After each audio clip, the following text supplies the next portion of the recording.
எல்லா புகழும் இறைவனுக்கே. ஸ்போக்கன் இங்கிலீஷ் பேசுவது எப்படி என்று நம்மளுடைய சிடிகளில் ரெக்கார்ட் பண்ணி உங்களுக்காக கொடுக்க இருக்கிறோம். அதாவது ஒரு பாஷை பேச வேண்டுமானால், ஒரு பாஷை பேச கற்க வேண்டுமானால், அது எந்த பாஷை இருந்தாலும் சரி, செவி வழியாக தான் கற்றுக்கொள்ள முடியும். செவி வழியாகனா எப்படி சார் அப்படின்னா, இப்போ நம்மளுக்கு வேண்டியவர்கள் பலர் தமிழ்நாட்டில் ஹிந்தி படிச்சிடுவாங்க, பல கோர்சஸ் முடிச்சிடுவாங்க, ஹிந்தியில் எம்ஏ கூட பாஸ் பண்ணிடுவார்கள். ஆனால் பேசும்போது அவர்களுக்கு அந்த அளவுக்கு வராது. ஏனென்றால் செவி வழியாக கேட்டு பேசுவது வேறு, எழுதி படித்து வாசித்து பேசுவது வேறு.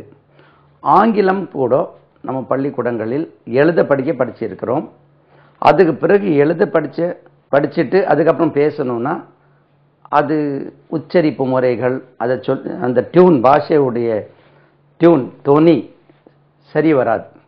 அப்போது செவி வழியாக கேட்டு பேசுவது மிக மிக எளிதானது, அதுதான் சரியான முறை. ஏன்னா ஒரு வார்த்தை இருக்குது, சே ஃபார் எக்ஸாம்பிள், நம்ம செவி வழியாக கேட்குறோம், மலை மேலே மழை பெய்யுதுன்னு கேட்டால் நம்மளும் மலை மேலே மழை பெய்யுதுன்னு சொல்லிடுவோம்.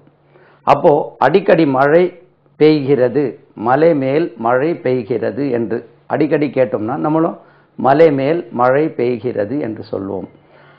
அந்த வகையில் இந்த சிடிகள் நேயர்களுக்காக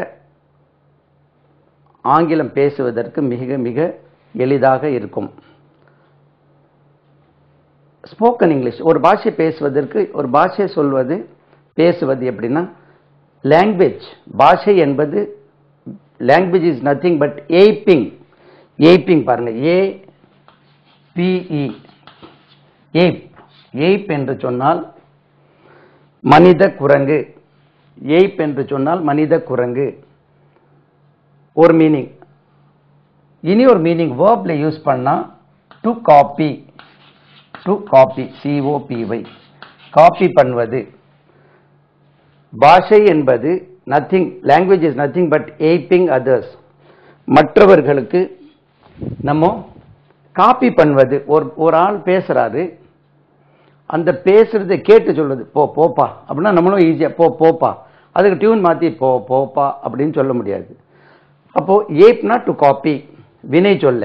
language is nothing but aping others, ஒரு ஆள் பேசுவது கேட்டு நம்ம பேசுறது தான் பாஷை. அப்போ அந்த வகையில் நம்மளுடைய சிடிகள் உங்களுக்கு எந்த விதத்தில் பிரயோஜனமாக இருக்கும் என்றால், பாஷை பேசுவதற்கு 2 விஷயங்கள் தேவைப்படுகின்றன. ஒன்று எந்த பாஷை இருந்தாலும் என்ன பேச வேண்டும் அப்படின்னா அது எந்த வார்த்தைகள் பயன்படுத்த வேண்டும். 2வது அது எப்படி பேச வேண்டும், என்ன பேச வேண்டும், எப்படி பேச வேண்டும், என்ன சொல்ல வேண்டும், அது எப்படி சொல்ல வேண்டும். அப்போ என்ன சொல்ல வேண்டும் என்று நம்ம பள்ளிக்கூடங்களில் படிச்சிடுறோம். அது எப்படி சொல்ல வேண்டும் என்றால் அதனுடைய உச்சரிப்பு, அதனுடைய தொனி, அந்த பர்டிகுலர் அந்த வேர்டு இருக்கல்லவா, வேர்ட், அந்த வார்த்தை எப்படி உச்சரிக்க வேண்டும் என்று நம்மளுக்கு கற்றுத்தருவது மிக மிக அரிதாகவே இருக்கிறது. இப்போ உச்சரிப்புக்கு ஆங்கிலத்தில் பாருங்க, இந்த சிடிகளில் உங்களுக்கு ஸ்போக்கன் இங்கிலீஷ் சொல்லி கொடுத்துட்டே இருக்கும்போது உச்சரிப்பு முறை இடையிடையில் முடிந்தவரை நான் உச்சரிப்பு முறை, இங்கிலீஷ் ப்ரொனன்சியேஷன், அதை நான் சொல்லிட்டு இருக்கேன். நீங்கள் சொல்லி பார்த்தீங்கன்னா உங்களுக்கும் அதை உச்சரிக்கலாம். முதல்ல ஒரு வார்த்தை படிச்சுட்டு நம்ம ஆரம்பிப்போம். உச்சரிப்புக்கு ஆங்கிலத்தில் என்ன, அது தெரியாதா சார்? ப்ரொனவுன்சேஷன் அப்படின்னு சொல்றீங்க. பாருங்க, இங்கே எழுதி